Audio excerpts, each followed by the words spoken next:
Hi mga Joe, another cake, another day. Sobrang tagal na nga ito kaya i-upload ko na. Hindi ko na nga maalala kung kailan ko ba ginawa ito. At hindi ko na rin alam kung anong size ng cake natin. In-order pala sa akin ito ni Ate Daisy para sa kanyang asawa. Sinabihan niya nga ako na kung pwede, lagyan ko daw ng kape at sigarilyo. Kaya ganitong design na lang yung naisip ko. Pamag nga yung hugis na gagawin natin. At buti na lang, meron tayong flexible scraper dito. Alam nyo ba, tagal-tagal na nga ng cake na to. Kaya lang, hindi ko magawa ng voice over. At ang sabi ko nga, habang wala tayong ginagawa ngayon, ibo-voice over ko na, baka abutan pa rin 2026.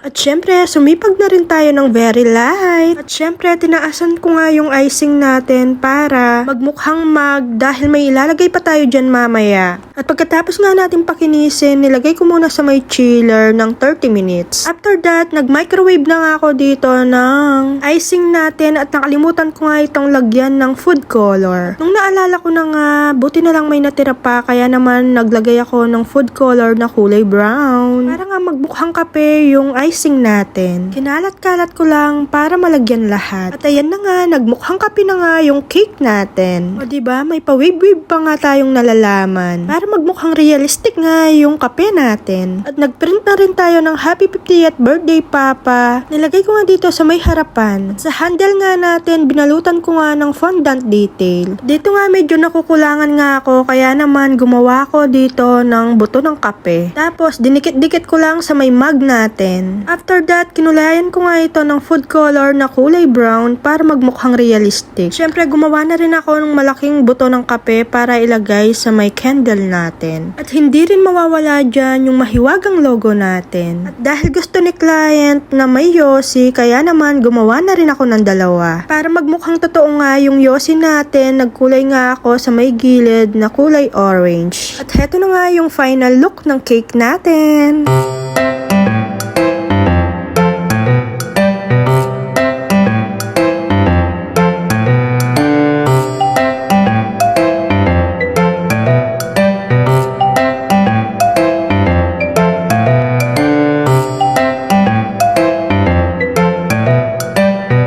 May kasama din itong money bouquet, huy, sana all. At habang ginagawa ko nga ito, manood muna kayo, matutulog muna ako saglit.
Sana mahaba pa yung buhay ko para makasama ko yung aking pamilya.